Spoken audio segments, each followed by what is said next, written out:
This is The Resilient Life, where we believe that every human will struggle in this life. Our challenge is to struggle well. I'm Ryan Mannion. I lost my brother to war, my mom to cancer, and I'm the daughter of a retired Marine. I'm also a wife, mom, author, and president of one of the nation's leading veteran service organizations. Join me and some incredible guests as we explore the value of struggling well through life's inevitable challenges.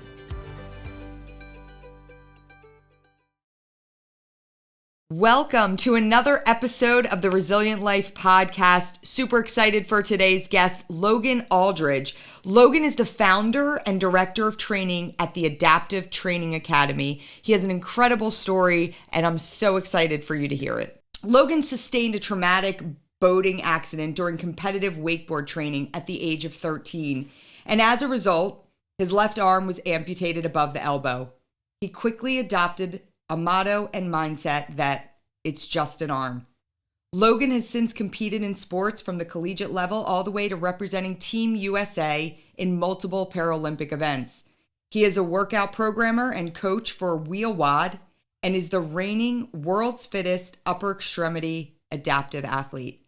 Welcome to the Resilient Life, Logan. Thank you so much, Ryan. It is an honor to be here. And I have to say, appreciate you saying that bio. It makes me sound way cooler than I really am. And I've listened to multiple episodes. And again, it's an honor because I definitely think I'm the least qualified to be on here. But without a doubt, it is a privilege. And I'm so thankful to have this opportunity. So thank you, Ryan. Yeah, absolutely. So it's kind of crazy. I want to start off by talking about your accident because it's certainly what led you to where you are today. And I'll preface it by saying, your parents were competitive skiers, and at a young age, you were already on the path to becoming a competitive wakeboarder. And then at age 13, you have an accident. And I want to hear more about that. But I will say this hit me because you'll share with the audience what happened, but this summer, we got into wakeboarding with my kids. And so Nice. I have a 14-year-old daughter who is a super athlete, and she's just very natural, and she picks everything up really easily. And she was awesome out there. And then we get you as a guest on the show, and I'm talking through with my husband what happened. And we were just kind of blown away by, you're out there on the water, and certainly you're being safe and you're being cautious, but there's such an adrenaline rush, not only for the person that's out there on the wakeboard, but also for everybody that's like watching them. And, just to think what you went through, it was like kind of this weight, like, wow, things can change in the blink of an eye. So tell us about that day. Walk us through that day. Yeah, absolutely. So I'm a bit of a talker. So Ryan, you just like wave your hand. We're like, all right, Logan, you have talked way too much. We get it. We understand what happened. All right. But yeah, to give you a little context, 13-year-old kid, scrawny little 13-year-old kid. To give you some context who I was before that, I was the I guess you would say kind of rebellious young kid. I spent most of my time obsessed with wakeboarding, of course, but also just extreme sports. I loved the idea of the X Games. I loved skateboarding and snowboarding. When I wasn't in the summer at the lake, I was always on the mountains snowboarding or at the beach surfing. That was just what I fell in love with. So yeah, this day was a typical training day. It wasn't, even at the young age of 13, most people perceive that as, oh, you were out there wakeboarding, having fun and wrapping up the day. It was very serious. Like I took it very seriously. I think I'd always been that way at heart, quite competitive. And I had an older brother that I was trying to like impress and show off and be better than. So I was with a friend of mine who was a few years older as well, much more experienced at wakeboarding. And he was kind of my training partner. He lived like 5 docks down from me. And again, to give you some context here, I live in Raleigh, North Carolina. This was at our lake house, which was at Lake Gaston, which is right on the border of North Carolina, Virginia. Mm-hmm. So a little bit a ways from Raleigh, but not very far at all. Kind of in the middle of nowhere. It's all just like farms and country around it. But we were just finishing up a day and dropped my friend off at his dock. As we pushed off his dock, and I said, all right, man, I'll see you in the morning for the next session. It was always my job to tidy up the boat. My mom and dad are on the boat, and actually a couple of their family friends were staying with us for the weekend. And I start tidying up the boat, like putting away the life jackets, and then I go to pull in the rope. And if you're familiar with wakeboard boats, they typically have a tower that goes over about the center of the boat, and that's where you anchor the rope. Yep. So with the rope being anchored there, as we just dropped off a friend, as he finished his set, we pushed off the dock and just put the boat in gear, just enough to putt along so that we could go just maybe 100 yards to our dock. About halfway through that distance, I started winding up the rope, just as I do every single day, using that over the thumb, under the elbow technique that we might use for, extension cords or ropes and things of that nature to make a nice, neat circle. Mm-hmm. So I had 1 or 2 loops around my left arm at that 90-degree angle, L shape, over the thumb, under the elbow. And this rope specifically, with wakeboarding, you don't want elasticity in your rope. In skiing, you do. For wakeboarding, you want none of that. So this rope specifically was actually coated in plastic and very thin. So it literally looked and acted very much like a cable. And so these immediate moments where I had the rope wrapped around my arm, I looked back, as you do, kind of seeing where the rope is in the water, and noticed that a portion of the rope had kind of drifted underneath the back platform of our wakeboard boat. And again, I really wasn't that alarmed at the moment, because wakeboard boats, most of the time, the motor is very up underneath the boat, an inboard motor. So it happens when you're a bit careless. Sometimes it drifts underneath the back, and there's a wedge back there. It might get caught on. But I didn't in my mind at all think, oh, this is getting caught in the propeller. I thought it might just be snagged on some back piece of the platform. So I just turned to my dad nonchalantly and said, oh, Dad, rope's underneath the boat again. And just as I said those words, he turned to the ignition to turn off the boat, just to be safe so I could jump in there and untangle it. But as soon as he turned to the ignition, the propeller did catch the rope. The rope was more underneath the boat than I realized. And it caught the propeller. And again, we're just putting along. We're not going fast. We're not going 20 miles an hour, but that thing is spinning at high revolutions just for us to be putting.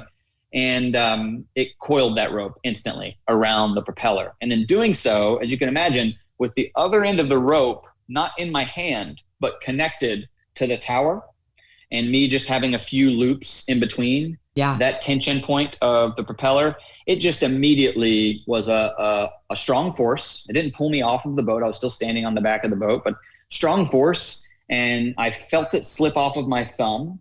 And I just felt a really fast, instant, tight tourniquet around my upper arm, above the elbow, around my bicep and tricep. And that's all it was. It was a really tight pressure tourniquet feeling, and then a release. And that was it. That was the moment. And so that happened, and I'm still standing there, and my arm is just relaxed kind of out in front of me. And I look at my arm and where the rope was tight around my arm, and I noticed that you can't even see the sort of lacerations that it had caused on my skin. It literally looks as if the rope is just going in the inside of my arm and just coming out the other side. Because it was kind of, not to get too graphic, but I do like to paint an appropriate picture. It's kind of like the idea of like wrapping fishing line around a stick of butter and then pulling it, and how it will just slice through. So like there was not much resistance, and you couldn't even see the immediate laceration because it sliced so cleanly through down to the bone. Oh my God. It didn't rip my arm off. It just down to the bone. So I'm just resting there. My mother, recognizing something had just happened, states to my dad, Wesley, his arm. And so my father just steps over. He's only about 5 feet from me. He just steps over and goes to unwind that rope from my arm. As soon as he does that, goodness gracious. I mean, we had a 23-foot white wakeboard boat. And as soon as he did that, like the whole boat turned red. It was fascinating to witness, just because that artery was immediately severed. And so as soon as he undid it, I mean, it was like hindsight, looking back, it was a lot like the movie 300, a lot like some ridiculous Quentin Tarantino movies where you literally just see blood flying. That's what happened. And again, not to be too graphic, but it really was shocking to me. Not the injury, but the amount of blood that could leave my body that fast. I had no idea. So as soon as my dad unwound that, huge spray of blood, the whole boat's red. He rips off his shirt, wraps it around, tourniquet immediately. Had he not done that, I'd have been dead in a few minutes for sure. Hypoglycemic shock and bled out, because that artery was cleanly severed. So thank goodness for the tight tourniquet. But We then get to our dock. We are kind of in shock. Yeah. What's your, I mean, I'm putting myself in your mother's shoes at this point. Yeah. Like, yeah. What your dad's, he ties the tourniquet, he's trying to take action. Like, what's your mom doing? Because I always like to think in this situation that I would step into action, but I also have that fear that I'd be the one that was just like standing next to like screaming and freaking out. I mean, what's happening? I mean, there's other people on that boat. What is the temperature on that boat? Is it loud? Is it quiet? That's a great question. In that spur of the moment when it happened, you could still see my friend's dock that we had just left. Mm-hmm. He was walking up his stairs. The terrifying scream that came from the boat was not from my voice. It was my mom's, because she saw something very serious happen. Yeah. I'm a 13-year-old naive, rebellious punk kid who just felt something like jerk my arm, and I was like, what the hell was that? Yeah. I didn't think anything of it. My mom is one who reacted in a way that caused my friend walking up the dock to turn around, witness the unwinding, witness the bloodshed, and then scream himself to say what is going on. And then she yells to him, go call an ambulance. So my mom's state in the instance was definitely terror. She was terrified. My father's was the opposite. And that's a good summary of who they are as individuals. My dad's always the more quiet, relaxed, calm one. My mom's typically very energetic and passionate and has quite an attitude a lot of times. But she was fired up at this unforeseen instant, as I'm sure any parent should be. Right. And we were confused. Like, we didn't, as owning a lake house on this lake. And if you really look at the scenario we were in, the answer, like the next step, was very clear. It should have been very clear. Get to the dock, get to the car, drive to a trauma 1 level hospital, right, which was UNC Children's Hospital, which would have been an hour and a half away. But instead, for some reason, in the state of shock, in the moment of the unknown unfolding in front of you, it was a fear of, what do we do? Where do we go? What is the right thing to do right now? As we get to our dock, I remember this vividly.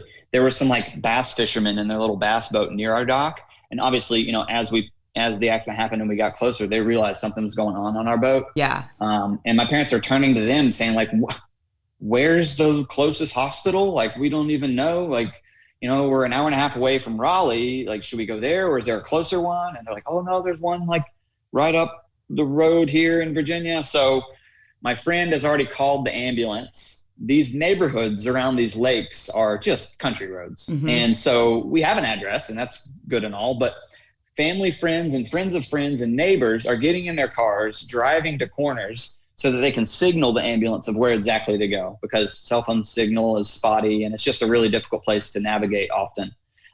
So that was all happening, and my decision was to wait. I wanted to wait. Well, first, before I explain that, I didn't think this was real. I thought this was all just a bad dream. It was just a nightmare. It was like a really, really bad, very vivid dream. And we've all had those, you wake up from a dream and you're like, I swear that was real.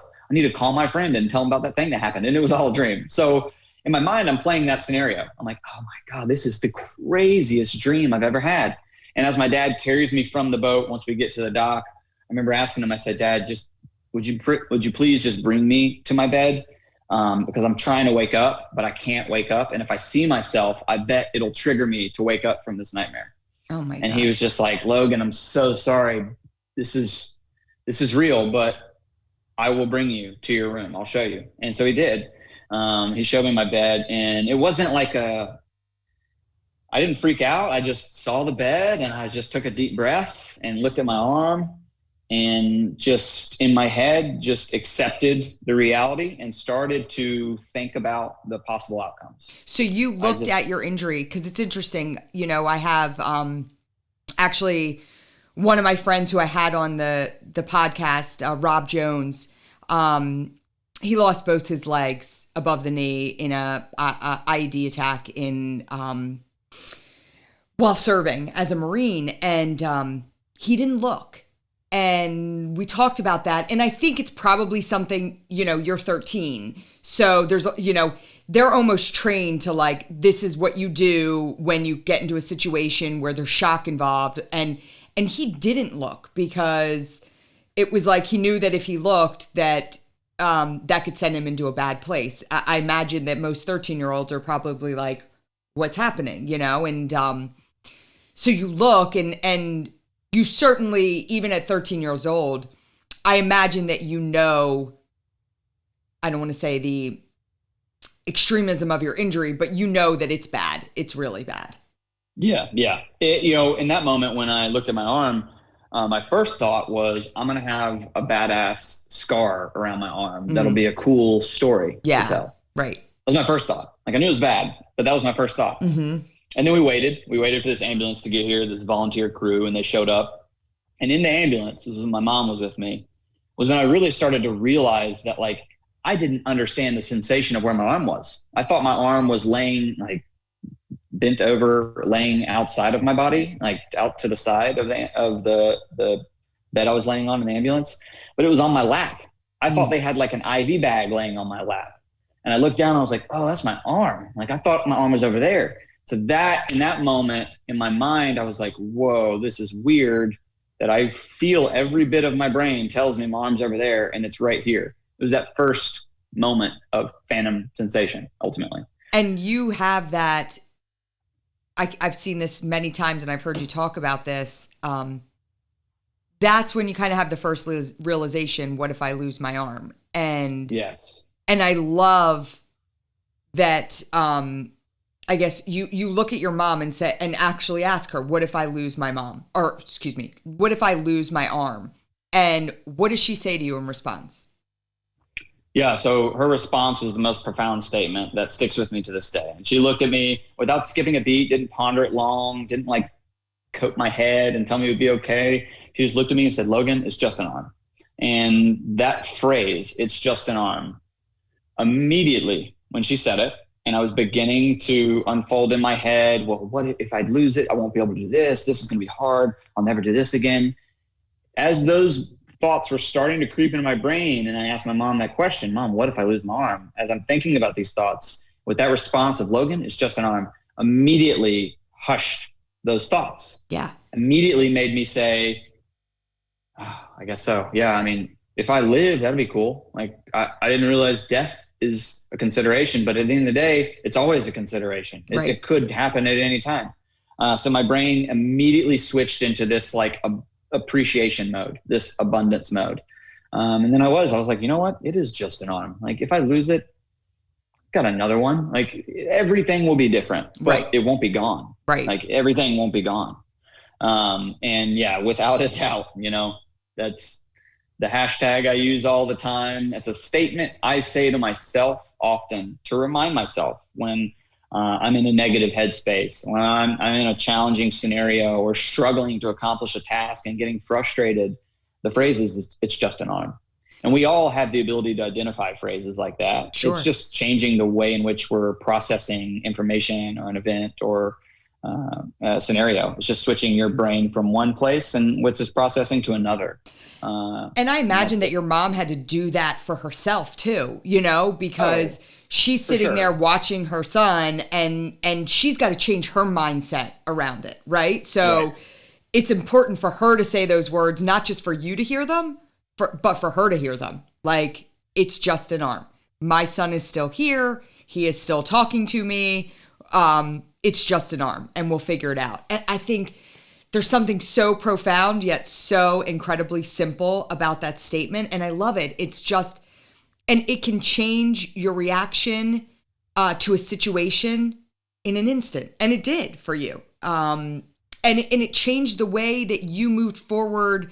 You know, you ultimately lost your arm. And there was a choice there for a second, right? The idea that you could potentially keep it, but it would be a long road and a lot of unknowns. And you guys made the decision to amputate. Yeah, that's correct. Yeah. I mean, there were options for sure. Nothing guaranteed as anything in the medical field, but like they were considering playing out scenarios, and it was a little bit more than 50% likely that they would be able to rehab and in 3 or 4 years time. Now today's medical technology from where that was 15, 16 years ago, I think it would have been a much easier decision. Honestly, I think they would have been able to save it quite more confidently than they were able to say then. But even with that being said, I'm so thankful mine happened when it did. I'm so thankful that probability was expressed to my parents the way it was. And I'm so thankful that my parents knew who I was, and knew how critical these years for me were going to be. And going from 13, maybe to 15 or 16, dealing with a ton of surgeries and a ton of hospital visits, trying to hold on to some hope of having this limb again, was, I think, a very scary path to potentially go down. Yeah. And I think my parents knew my personality and how I like the black and whiteness of, it's gone. We're amputating it. It's gone. Let's move on. Yeah. And that was the theme around all that. It was like, let's just let Logan move on. And that's the decision that they made. And without a doubt, never have I questioned or wondered what life would be like if they had chosen the latter. Without a doubt, it's the best decision they ever made, and I would have made the same one.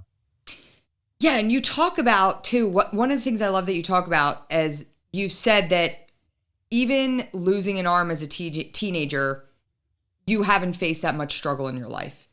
And, you know, it's interesting for you to frame it that way, right? Because almost anyone looking from an outsider's perspective may call like your bluff on that. Like, what's different about your perspective?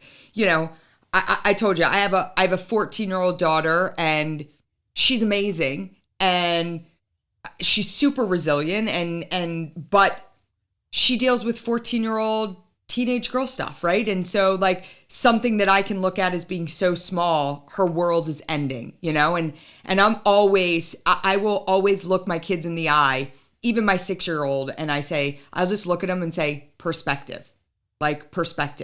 And they need to understand that, and I don't want to discount their teenage problems. I remember them when I was a teenager and the things that were really important to me, but like, as long as, again, getting back to what your mom said, like, it's just an arm. Like, have perspective on the situation and move forward.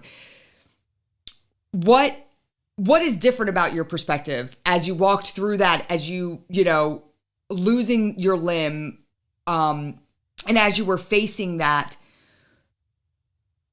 I always talk to people about this idea that, you know, certainly you're like, hey, it was arm's gone, move on. But there had to be some challenges along the way.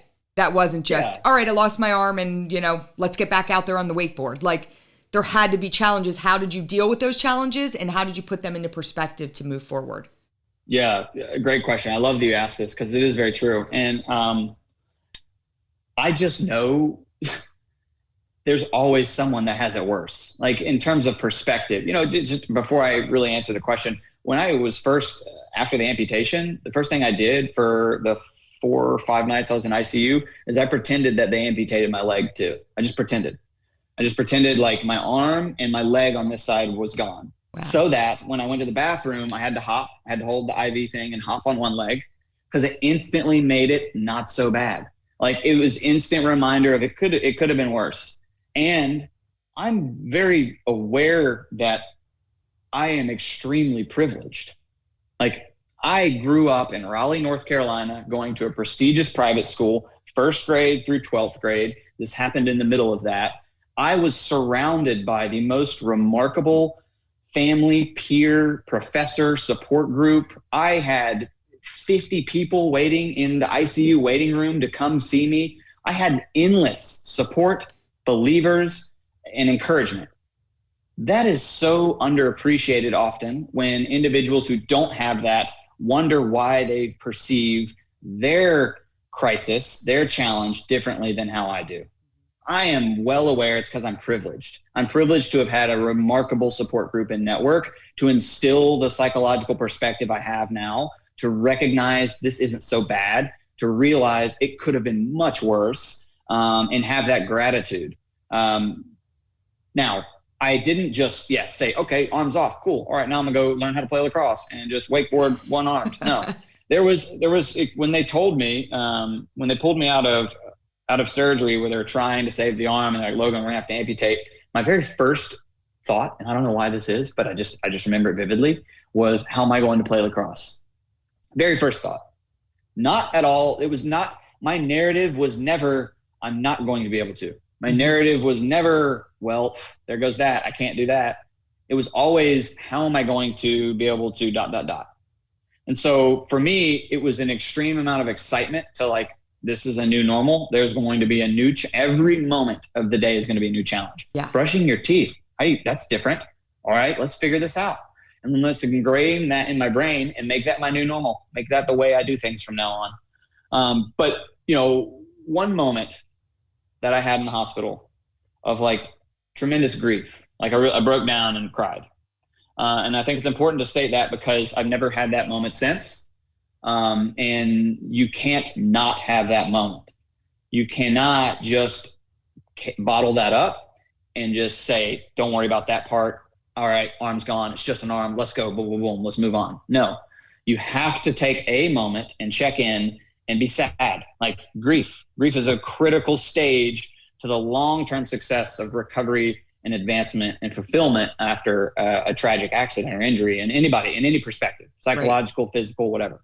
You got to be sad. You got to be sad. And that came about for me in a way of really sadness, but with gratitude. And it was while reading, this is, 2004, Facebook wasn't really that popping. It was all about care pages, carepages.com. Oh yeah. I don't know if you guys remember those, of course. But that's what we used. And, I'm a 13-year-old kid in the summer going from 7th grade to 8th grade. And remind you, this rebellious punk who's, typically not very in tune with his emotions and telling his friends that he loves hanging out with them. It's typically like, all right, see you, dude, or whatever. Right. And here I am with my mom reading through these care page comments from 13-year-old boys, my friends, telling me how sorry they are that they weren't there when it happened to help me, how sad they feel and guilty that they're at summer camp and they're not able to be here at the hospital, and how they love me, and how I miss you and I can't wait to see you when I come back from camp. It gives me goosebumps when I think about this stuff, because that was kids aren't supposed to have to be that strong and support each other. Right. And yet my friends decided to, and they did. And again, I'm so fortunate to have this sort of social network and peer network at that age of my life, but it made it hit really hard. Hearing my friend's grief made me think, whoa, like, wow, I really am going to be different. Like when you see me, when I'm introduced to anyone, I'm going to be different forever. Yeah. And that was a tough thing to consider. And as I read through these, and my mom and I cried for 10, 15 minutes, cried of appreciation, cried of, wow, this is true. My friends will see me differently, but they're so sorry and empathetic though. So it's almost encouraging at the same time. But it was the grief hit hardest after reading these. I had to go to the bathroom, and I hopped into the bathroom, and it was the first time, because early in that day, the amputation happened. It was the first time I looked at myself in the mirror. And when I saw myself in the mirror, for me at that age, my perspective and lack of understanding or exposure to people with disabilities before that in my life, I saw myself in the mirror and I thought I was a freak. I instantly just thought, well, I am now, if I saw this person, I'm embarrassed to say, but it's the truth. I am now the type of person that I saw that I thought was like less than. I thought was like a disease had happened to them, something crazy. I was a young kid who was an idiot. Like I had negative association with people with disabilities. And that was and I saw myself and I'm like, I am one of those people. And I just could not believe it. And again, that was a moment of I don't want to call it depression, but a deep realization of like, damn, this is kind of sad. Not how I saw things going. Yeah. And I think you touched on an important point, and that is like, listen, this podcast is called The Resilient Life. I've dealt with a lot of tragedy in my life, and I know that, struggle is the antecedent of growth. Like in order for us to grow as individuals, we have to go through hard things, but it's important for people to understand, even, you're out there, you're pounding, you're doing such incredible things. Like, I talk about what it means to live a resilient life. That doesn't mean there's not struggle behind it. That doesn't mean there's not hard times. And I think it's so important to bring those moments out so people understand, yeah, I can talk about 95% of the time I've got a positive attitude and a positive outlook. But listen, there's going to be 5% of the time that it's going to be crappy and you're going to be down on yourself and you're going to be down on your situation. But that's being human. And anybody that tells you that they don't deal with that sometimes, I don't think they're being truthful. I'll put it that way. Exactly. Yeah. And so, well, let me ask you, because how you picked up that lacrosse stick again, because I played lacrosse in college. My dad played lacrosse in college. My daughter is working her way through, all she wants to do is play lacrosse. So lacrosse runs very deep in my family. And it's funny when you said that, like, I feel like that's the type of thought my 14-year-old would have. Well, wait, not how am I going to brush my teeth? Not how am I going to brush my hair? Like, how am I going to play lacrosse again? So I'm going to imagine you played lacrosse again, because you didn't say, I may not play lacrosse again. It was, how am I going to do it?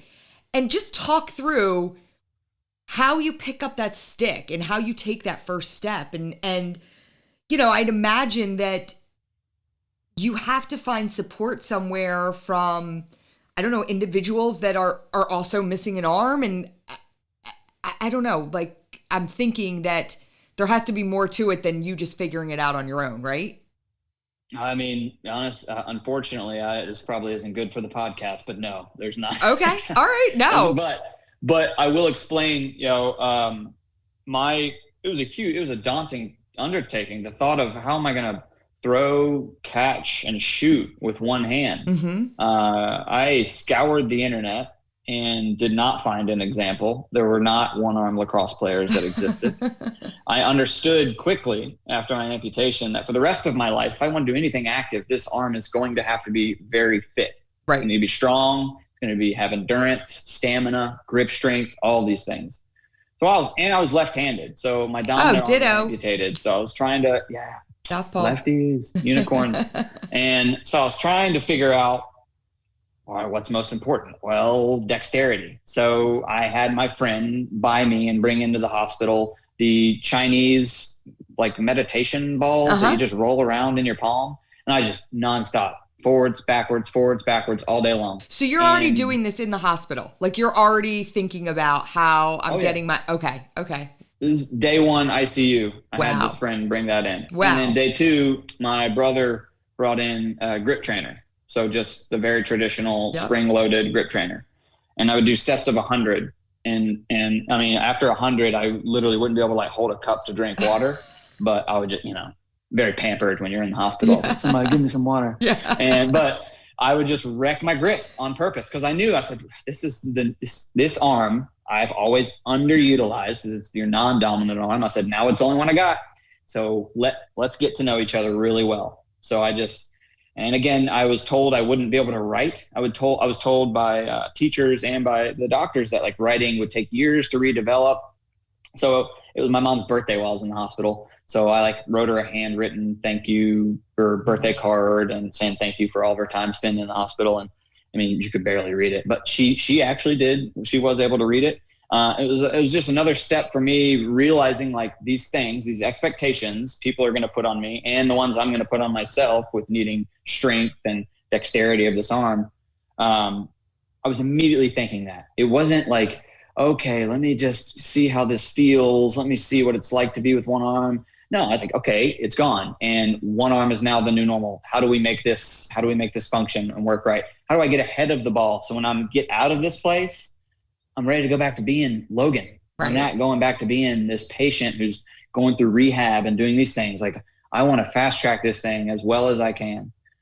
So lacrosse, that came about from first hand-eye coordination. So when I got out, I'm not kidding. Like, I couldn't call it work ethic, because it wasn't like I was like, I got to get up and do this every day. But every day, 7 to 9 hours of ping pong every day over that summer. ping pong, well, I just love ping pong, honestly. I don't even know. But in hindsight, I think I can look back and say that helped a lot with developing hand-eye coordination. Yeah. Some dexterity stuff, and just, working with the wrist and the little paddle and all that. It was just a lot that I was rewiring for myself. And then from there, I was so fortunate at the time. I had my best friend who just lived with me, lived every night, stayed with me by my side. His name's Max Miller. And this dude, he would never and he was never around me. Like, what do you need, Logan? What do you need? He was just being a bro. Just being a friend who was always there. Like, nothing else mattered. He was always there. And so lacrosse, he was like, let's go throw. Let's throw. And so he would spend the 6-7 hours with me a day trying to throw, where we'd throw for 10 minutes and my arm would get so fatigued we'd need a rest for 20, and we'd throw for another 10 and then rest. And I'd try to learn how to throw this way, and balls going all over the place and he's having to chase them. But it was work. It was just putting the time in order to get comfortable with this new situation. I went to football summer training camps because I was like, I got to get into fitness. I need to go to these camps. And it was at my school. So I just joined, and there were some, events or things they were doing where I can't do that. That's I'm not ready for that. But I tried to do as much as I could. And that was me being overly aggressive, because the result was my bone busted through the muscles that they had sutured in my amputation. So I had to go back to the hospital and get more bone removed because I was too active. Yeah. So it was actually a little bit retroactive, but yeah, that was my approach. It was I kind of am shocked that I saw, or I was lucky enough to have put together the progressions from hand-eye coordination to dexterity to develop the strength, so that when I picked up that lacrosse stick, when I went back to try to hold that wakeboard handle and ride again, I wasn't limited by my physical grip strength, by the anatomy of the one arm I had and its ability to produce power for me. I wasn't limited by that. So that was huge for me. And I knew that was going to be a factor, and I never wanted that to be a limiting cause. So that was a good reminder that this stuff is important. Training is important for me. I mean, I'm trying to comprehend, you're talking about it now and I get it, but I'm trying to think back to a 13-year-old kid is having these thoughts. I mean, that's pretty profound, and I think that clearly your parents played a big role in instilling that mindset in you pre-accident, because you I don't want to say you were prepared, but in some way you were prepared. You were prepared to take on something like this and move forward. Well, my mom's amazing, but she's a tough cookie. She's not, we weren't pampered as kids. Yeah. It was, you mess up, then you better be fearful of mother, not father. Mother will put you in line. And my brother, I had an older brother, and like most older brothers, gave me really tough skin at that young age, you know? And so I was constantly being reminded, and this isn't a negative thing, it's from a positive place, but no one cares about my problems. I was constantly being reminded as a young kid, he stole this toy or he did this. Well, you better go talk it out. You better go figure it out. So it was this was just another, it was a thing that happened. Another thing you had to figure out. Yeah. It wasn't a thing you turn to your parents and you say, Mom, Dad, this happened. How fix me? How do you make life better for me? No, it was happening to me and only me. I have to figure this out. I appreciate my parents' support. They were there the whole time, always. But I always reiterated, do not lend me helping hands. Do not see me struggling and try to help me. Right. Let me ask for the help. And I'm very stubborn, so I probably won't. Let me struggle. Let me struggle a lot. And that was really important. I remember the first day of school in 8th grade, middle school, rumors, kids talking, all that mess. Going back to school, I remember just realizing that some people knew exactly what happened and some people had no idea. And I was like, whoa. And I went to this small private school. The whole 8th grade class was 80 kids. So I told the principal, I was like, wait a minute, hold on. Have everyone meet we had morning meetings and stuff. I was like, have everyone in the morning meeting sit, and I'd like to talk for a second. He was like, are you sure? I was like, yes, I need to tell you about what happened. And to me, it wasn't even wasn't nervousness. It wasn't, oh, I'm going to get in front of my whole grade and talk. No, I was just like, no. This needs to be addressed immediately. And I got up there and I said, hey, guys, I'm Logan. Y'all know me. I know all y'all. Look, I don't have an arm. Isn't that crazy? Over the summer, this is what happened. And wow. I told them exactly in detail, like I've just told you on this podcast, exactly what happened. And then I said that, and I said, I'm all good. Like exact same Logan that you saw last year. He's just missing an arm. But like same jokes. I like the same jokes. I like the same music. I like the same food. Like I'm the same person. So don't treat me differently. And my biggest message to them was like, don't treat me like I'm disabled. Yeah. Don't hold doors open for me. Don't ask. And I know it would all come from a place of love and kindness from you all. So it's me asking you to be a little uncomfortable with me and not helping. Like, let me figure this out. Treat me the same. And that was the most important thing I ever did for my own psychological recovery with my peer network and my school. I think that's such a cool concept. And, you know, I dealt with that a little when my brother was killed. I had people that were like kid glove around me, you know, the people that used to give me crap all the time. And we had this very like fun banter, always kidding around with each other. And all of a sudden they were like, you know, how are you, Ryan? And I'm like, whoa, that's not who you are to me. Like, right. And it was my friends that were just like normal with me, like that didn't try to sugarcoat anything, that got me through and that made me feel that sense of normalcy. Because when people start acting differently towards you, you start to feel different, right? And you start to feel like, okay, yeah, everybody is watching me and everybody is like, you need that normalcy around you. So I totally understand that. Totally get that. You talk about, I want to get into all the cool stuff that you've done athletically, but you talk about something that I saw in, and I mentioned this to you before, anxiety. And you talk about this idea of anxiety and that, you don't, I don't know if you actually say you don't fully believe in it, but, I'd love to see how you frame anxiety, because I definitely dealt with what I have been told from therapists is anxiety, a post-traumatic stress disorder from the loss of my brother. And it came with some anxiety that for me was crippling.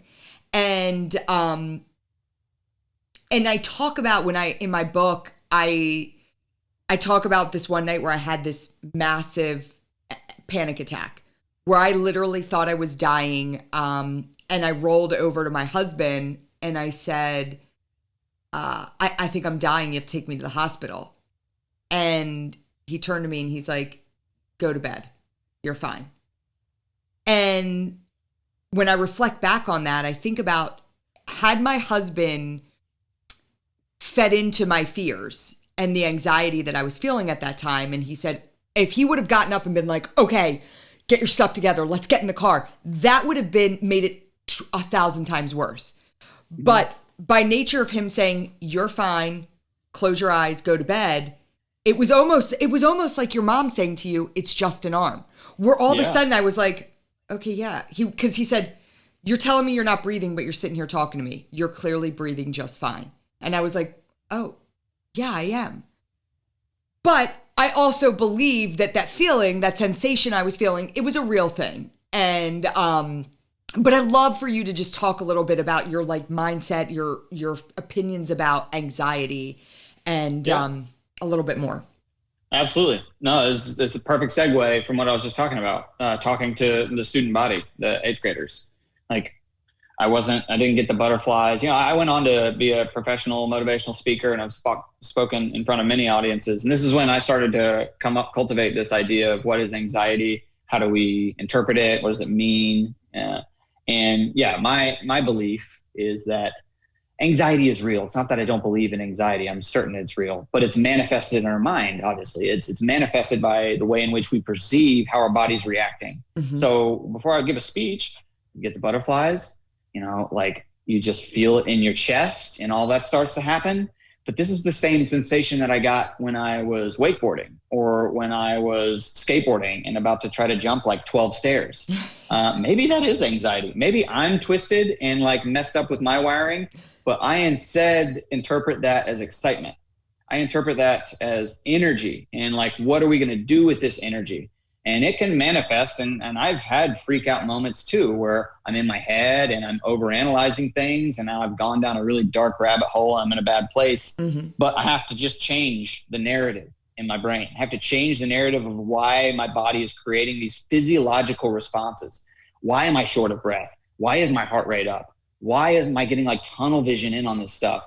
And when I start to change my narrative, and it might have been triggered from stress or from an unforeseen deadline that just popped up I didn't realize, but it's just the story we tell ourselves. It's at the core of it, it's the power of choice in which we see these things come up in our lives and how they come up in our brains when we remember them, when they come up cognitively.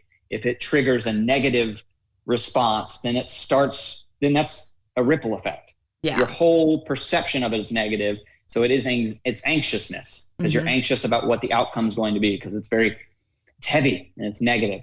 So I think it's simply put, it's just the way in which we perceive the stresses happening within our body and the stresses that we perceive happening externally outside of our body. I view them as exciting opportunities. I just say that like before something happens, an unforeseen event happens, or I remember a very sad experience and it starts to cause negative thoughts.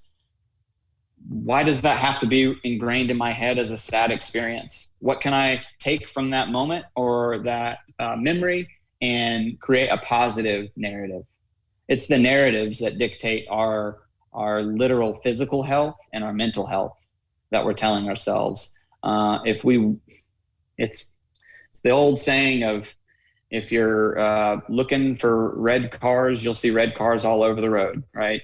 And as soon as you're you just feel like there's no red cars ever on the road. So it's what you ask for, what you put out there is what you get.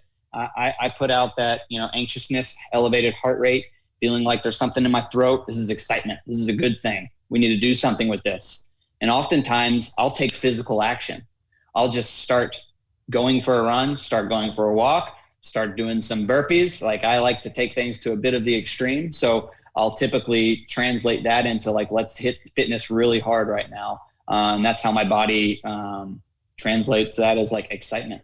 Yeah. And I agree with that 100%. I always say, growing up, my dad, my dad felt that all ailments of the mind could be healed with physical activity. So if I was in a bad place, my dad would say, well, just go for a run. And I didn't realize till I got older the actual chemical makeup that it does help, that physical activity does help. I do believe along with that, some people need a combination of that, therapy, medication, there's a lot of things out there, and I don't want to gauge anybody's anxiety versus mine versus yours. There's different level, there's different manifestations that it takes, but no one can discount the importance of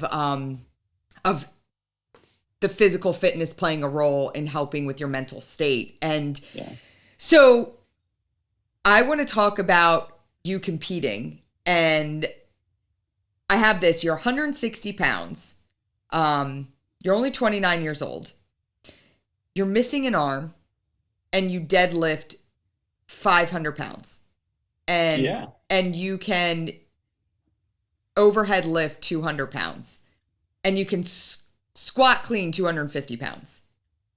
I mean, you read that. If that paragraph was just in front of me and said, hey, this is a 29-year-old, 160 pound kid who is missing an arm and this is what he can do, I'd say, bull crap, that we can't, and I think most people would. So you're the 13-year-old kid in the hospital that's spinning medicine balls, and then you're the 29-year-old guy who's doing this. How do you get to that place? And how do you get to that place? But also, how do you know your limitations, right? That you can get to this place. I think that's even more interesting because this is a feat for a 160-pound, 29-year-old with 2 arms, right? So how do you take that and exceed it? Very simply put, I take a lot out of the story of Forrest Gump. Like, I am very curious about the unknown, about like what happens if, running is the greatest example in terms of we know exactly what happens if we don't take the next step. If we stop running, know exactly what happens. Your heart rate starts to lower, you begin to recover, and everything's fine. Yeah. So what happens if you don't stop? What happens if you continue? I didn't do it with running. I did it with general fitness. I did it with a principle of, okay, I'm going to be this way for the rest of my life. Fitness, in lifting weights, being strong, it's going to be important for me to have just a standard able-bodied quality of life. And that's all I was really going after in the beginning.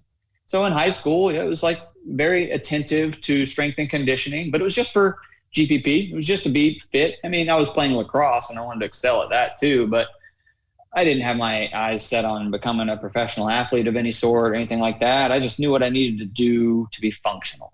Went into college, and in college, again, like fitness has always been a part of my life. It always will be. Like, I think I have ADHD. I don't know. I'm all over the place. And like, I got to stay moving. I got to do stuff. So fitness is just an amazing outlet for me. And I think I'm a creator at my heart. I like being just finding a problem and trying to create a solution. So for me in fitness, as with one arm, there was endless opportunities to do that. So in college was lifting with my buddies. We'd go into the weight room and just work out, and I would try to incorporate my prosthetic I had at the time. And I wasn't creating any sort of like specific fitness equipment. I was just trying to use stuff I already had, like prosthetics, to lift symmetrically and whatnot. And I love surfing. So, I was like, all right, I'm surfing with one arm. I better make sure this arm and my back and this shoulder is super well strong and stamina and good conditioning and all this stuff. So I spent a lot of time just in the gym, working out. And it wasn't until I graduated and was fortunate enough to get an awesome job working for a really great company back here in Raleigh, big IT company. Was getting into that routine of like, all right, you do what you do, graduate college, get this great degree, get a great job, start going. And that was working out well until I realized that I could easily see this being this is your life. This is what happens. You do this, find someone, marry, and do all this stuff. And that scared the crap out of me. And I was like, I cannot sit in a cubicle every day and do this sort of stuff. And I was really missing the camaraderie I had with my friends in the weight room in college. I didn't think that really mattered. I always just took that for granted, but I was going to, like a typical Globo gym, and nobody talks to anybody. Everybody's got headphones on. You get on the elliptical, do your thing, go over there, do your thing. And I'm not a social butterfly, but like in fitness, I want to talk. I'm used to training with a team. I'm used to training with friends. Like, that's really important to me. And I didn't know that before until it was taken away. So then I said, okay, what is all this CrossFit stuff about? And that was when I first exposed myself to trying out CrossFit. And I didn't like go to CrossFit gyms at first. I just look up on my phone different CrossFit workouts, and I would just try to do them in the YMCA. People looking at me like I'm crazy trying to do all this stuff with one arm. But I would just try. And every time I would do them, I would be like, that was without a doubt the hardest workout I've ever done. Like, holy crap. I did not know that fitness could be that hard. Yeah. And I was attracted to that. Like, I was attracted to the discomfort. I was attracted to the pain. I was attracted to the unknown, the unknowable of the fitness. I was attracted to the philosophy of virtuosity, like being commonly good or being uncommonly good at the common. And so like these ideas and functional movements of like, oh, I've got to hinge. Like, I've got to squat always for the rest of my life. I'll need to be able to squat. I'm super thankful that I have sound, able-bodied legs. So I want to utilize those things. I want to run. I want to squat heavy. I want to play sports and be active. the more I started to want to do these things and be exposed to this challenge that is or was CrossFit, whatever you want to call it. CrossFit's a brand. You call it functional fitness. You call it high intensity interval training. You call it whatever you want. Yeah. But I wanted to get into that. I wanted to try. I wanted to be told, here's the workout today, and me have to figure it out. Me have to figure out how to make that work for me. And that's what I did. And gosh, that's been just over 5 years of just testing fitness on myself, whether it's go run a half marathon or try to deadlift as much weight as you can. My exposure and my curiosity to create solutions for myself immediately translated into wanting to create solutions for others with disabilities. When I left my job in corporate America working for this IT company, I started my own. What I'd studied in college was I was in business school, and I had additionally studied additive manufacturing or 3D printing. And I was obsessed with the business application of this technology to orthotics and prosthetics. So I had my experience with orthotics and prosthetics. And then in college, I learned a lot about that industry and then about how 3D printing can help it. So I started a consulting company, and I thought this was what I was supposed to do. I'm this amputee who's really active, can do all these fun things, tell you my story. You're a new amputee. There's hope. There's awesome stuff out there for you, whether it's a prosthetic or whether it's just like how life can work for you now. I have abundant resources of forks with blades on the sides and cutting boards for people with one arm. I was just like, there's so much cool stuff for you now. Leg amputee, arm amputee, whatever. So I was a bit enlightened when I realized, living in North Carolina, I think this is a bit regional, but it's very much a national theme as well, but exposed here a lot, that the patients we were seeing were not traumatic incidences. If they were, it was maybe 10% of the population. Majority was chronic disease, typically diabetes, and they'd lose a partial foot, then the complete foot, and then, below knee amputee. And then within 5 years, the other foot would start to go, because no behavioral lifestyle changes were happening, regardless of the excitement and resources that I would provide. So that's the moment when I had been testing this fitness on myself, being curious about all of this functional fitness stuff and how hard it is and how challenging it is. And my work being in the orthotic and prosthetic space and the patients I was seeing, I said, I'm trying to solve a problem at the end. The place to solve this is in the lifestyle behavioral changes. The place to solve this is access to the fitness. And so that's when I left my consulting company and went full time on just working on myself and recruiting people with disabilities to let me train them. I'm not an exercise science major. I'm not a certified personal trainer. I'm just willing to try and constantly listen. And people were very open to that. Yeah. And I think, this idea of coming at it from a preventative standpoint, as opposed to, the problem's too far gone at the point where probably a majority of the cases of amputees specific to your region, but again, from a national perspective too. So you start the Adaptive Training Academy. Yeah, well, that's, ATA, Adaptive Training Academy. I'll refer to it as ATA. Is really only 1 year old, the company itself. But so born from years of everything that you're doing leading up to it. Yeah, absolutely. But we identified a huge need. We were myself and a few other adaptive athletes, different ranges, seated athletes, lower extremity, combat wounded veterans. There's a really close group of combat wounded veterans who were the OGs of adaptive athletes in the CrossFit world. And it was quickly identified from us as individuals and the community of people with disabilities, but more so, frankly, from the brand, the company of CrossFit. They were like, we're not doing a good job here. We're not inclusive. These people want to do fitness. And CrossFit prides themselves on education and all this, and they weren't doing anything. So they turned to us and said, there's a need. You guys are the experts. Can you make a education out of this? So that's when we started to develop. My business partner, Alex Zirkenbach, 10-year naval officer, medically retired. He came together with me. He was out in San Diego working with the Navy Balboa Medical Hospital, working with patients there. And we started to develop curriculum. looking at this big picture of like, what is an adaptive athlete? Let's define it. Let's apply definitions. Let's clarify nomenclature. Let's set up general principles of safety, effectiveness, and inclusivity in fitness group training. And we just started to just continue to develop this curriculum.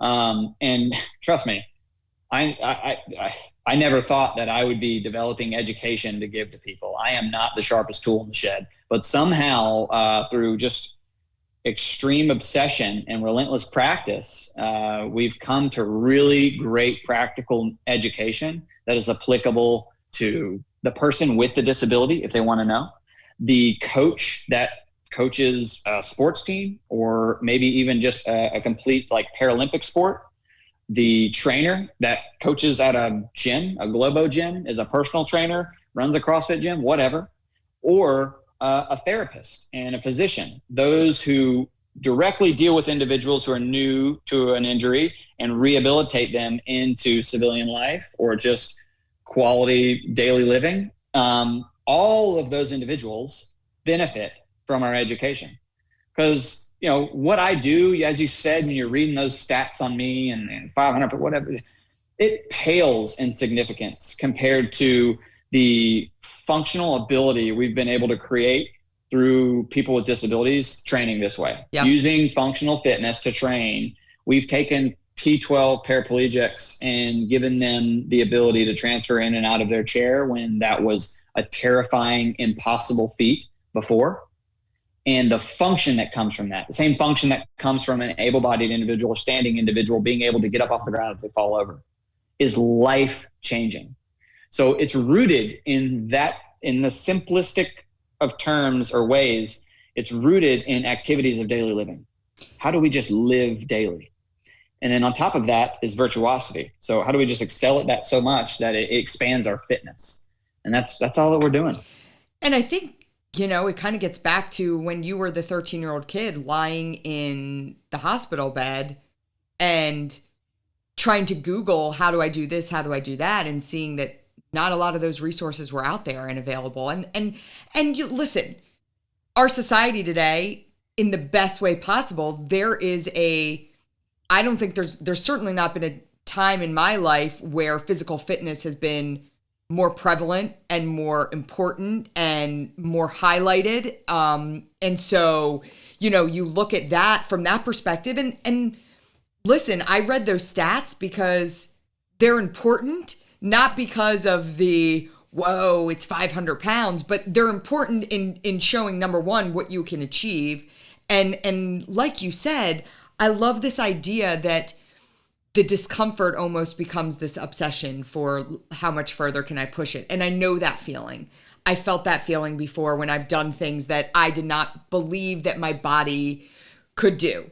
And once you taste it, you're like, oh my gosh, like, okay, what else can I do? Right. And the idea that you can bring this approach to I love that it's an integrated approach, that it's not this is where adaptive athletes train, right? This is their sector, and then all the rest of us are over here. It's like, how do we bring it all together? And I think that's so beautiful, and so needed. I love it. Yeah, it's trying to look from the 10,000 foot view at like the real problem, not nationally, but like globally. What is the issue? Mm-hmm. Why don't we? Statistically in the U.S., 1 in 4 people have a permanent disability. So why don't we know of or see out and about 1 in 4 people in a wheelchair or having a prosthetic, using some ambulatory device? We don't see them because disability is curated out of the environment, and our environment is lack of access. So yes, we do have ADA compliance, and yes, there are handicapped parking spaces, but especially when it comes to health and wellness and pursuing fitness, we're not accessible, generally speaking, globally. So that's the big mission that we're on, to make the world more inclusive and accessible for all abilities to partake in fitness and ultimately pursue health and wellness. And if you give that opportunity to this population, this minority population, just in the U.S., that's 61 million people. That's 1 billion people globally. Mm-hmm. That's the biggest population that needs this in order to increase their quality of life, independence, and functionality. And additionally, you can relate this to people who are morbidly obese. Like, it's a similar situation. Sure. It's not a permanent, there are definitely medical conditions that create that for many individuals, but think about the lack of access for that person. And they have the same limitations when it comes to, I'd like to get fit. There's a lot to consider. It's not just their sole willpower to let's move every day. And I'm very aware of that. And through our time as a company and an education resource, we've been exposed to that. And we've helped a lot of people that might not have adaptive needs per se in terms of being permanently disabled, but have identified with our education and its application because of their population of obese individuals or people that are very overweight and discouraged from trying fitness. Our approach, our methodology, and our principles are applicable in that regard as well. So it continues to just create more democratization of fitness and making it just accessible. Everyone should have it. It shouldn't be because you can afford this level of fitness, you get a better option than this person who can't. So that's the mission we're on. I love it. So Adaptive Training Academy, we're going to have that linked underneath on our YouTube for everybody, but adaptivetrainingacademy.com. Make sure you guys check it out. It's awesome. I think it's super cool and so needed. 100%. I have some friends that I want to pass it on to in case they're not aware of it. And, it's a young company, but I think a lot of legs for a lot of different reasons. And I always think back to the idea of what you said, like the CrossFit, functional fitness, right? CrossFit, like you said, is the brand, but this idea of functional fitness, a lot of these are just, for better lack of a word, it's intimidating. And I think if you have any sort of anything that sets you back physically, that can be the thing that puts you over the edge, that just leaves you at forget it. Forget it. I'm just not, this isn't for me. And to have this different approach, it's awesome. Well, those individuals who decided to say, this is going to be hard and I don't know how I'm going to do it, but I'm an adaptive individual and I'm going to figure this out. Those are, the mentors and the leaders for the disabled community as a whole at large. Those are the individuals who exude that grit mentality, that true resilience lifestyle of like, all right, you challenge me, you push, I'll push back harder and I will come back stronger. And those are the champions. Those are the leaders of this mission. And through the cool technology like social media, we're able to share those stories and show what was impossible is now very possible. And I think that is a big momentum of empowerment for this population. Whether you're a veteran, combat wounded, and identifying with purpose and opportunity and not only functionality, but like a career and helping the next do the same. This is all big parts of what we're trying to create so that people can thrive. You shouldn't be limited. You shouldn't struggle to find a job or a career because you have a disability, you have a permanent impairment. There should be abundant resources and opportunities for you to thrive.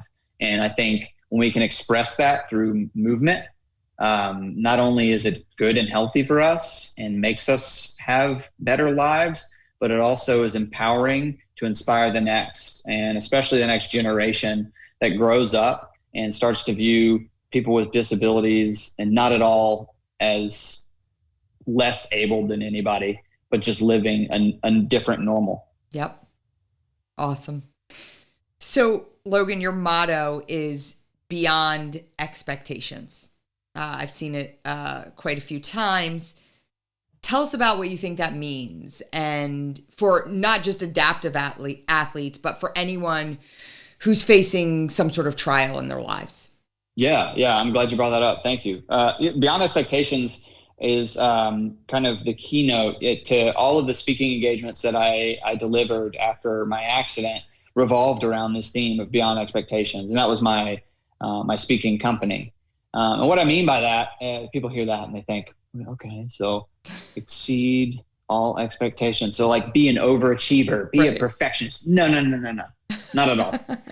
This is derived from my experience. Again, I alluded to this earlier, like with the writing in the hospital, like the doctors and my teachers telling me I couldn't write. I thought that was the most far-fetched thing, for the expectation for them to set on me in the hospital. As I'm laying there, I was insulted that they would say that. So I'm so glad they did, because I was exposed to what the world and life will be like now moving forward with some sort of apparent physical impairment. There's judgment that's going to get made immediately. And judgment, that's what it is. For better or for worse, they're expectations. And my definition is expectation are prejudgments that we place on ourselves and one another that typically limit potential. So beyond expectations is an important reminder to exceed or pursue your fullest potential. Do not succumb to the expectation of your peers or of a teacher. You might be a C student, and if you got a B, they would be like, you are crushing it. Way to go. You won. You could get a freaking A+. Like, you can do that. Like, it's the expectation doesn't need to be a B, and your own expectation needs to exceed any others put on you. And I think you're the only one who should be held accountable to those. And I was just exposed constantly to different experiences of people expecting how I would do, expecting me to probably not play lacrosse again, expecting me to probably maybe he'll wakeboard, but he won't qualify for a competition. Right. And I go on to win an international one. Like it's expectation that drove me. Like, say I can't and I will. Like, tell me I won't be able to do this, and you just gave me every reason and fuel to do that, to make it happen. So that's what beyond expectation is. And additionally, the benefit of that, when we exceed what is expected of us, there's a really cool ripple effect that happens. People, it's almost a butterfly effect. You're not intentionally trying to inspire, motivate, or encourage someone else, but through your actions, they'll speak louder than any words you could say. Yeah. So through persevering over past something someone expected you to be capable of persevering through, you don't have to say anything. You can live the life, and you have no idea how profoundly impactful that can be for someone watching.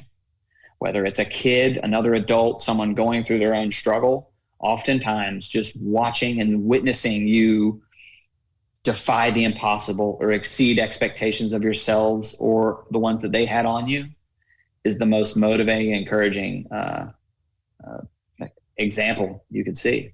And that's what we're trying to do. That's what I'm always trying to do. I hear it a lot. I'm a one-armed guy who lifts weights, throws them around all day on Instagram. So I get a lot of comments like, you're super inspiring. This is awesome. I appreciate the sentiment. I appreciate people saying that, but that is not what I'm trying to do. Right. I don't want to inspire people. I want to motivate them. And I believe motivation is when we take action. And I believe that's what exceeding expectation makes you want to do, makes you want to go take action. I love that. I really, really do. Logan, this has been awesome. I have one final question. It's the question I ask. If you've listened to the podcast, you've heard I close each podcast out by asking, what does living a resilient life look like for you?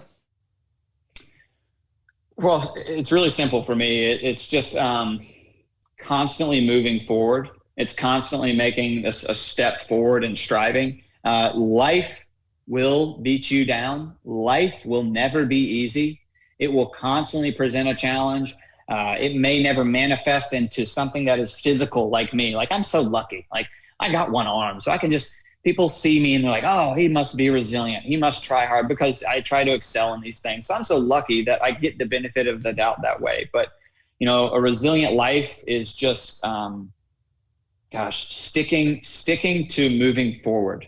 Maximizing your minutes to make the most impact with the time that you have.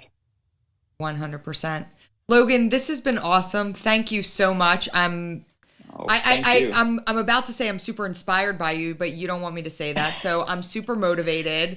I want to go out there and just kind of crush something and, get that feeling of discomfort where I can go out and conquer the world. So hey, that's it. Yeah, thanks so much. And thank you for joining us for an episode of the Resilient Life podcast.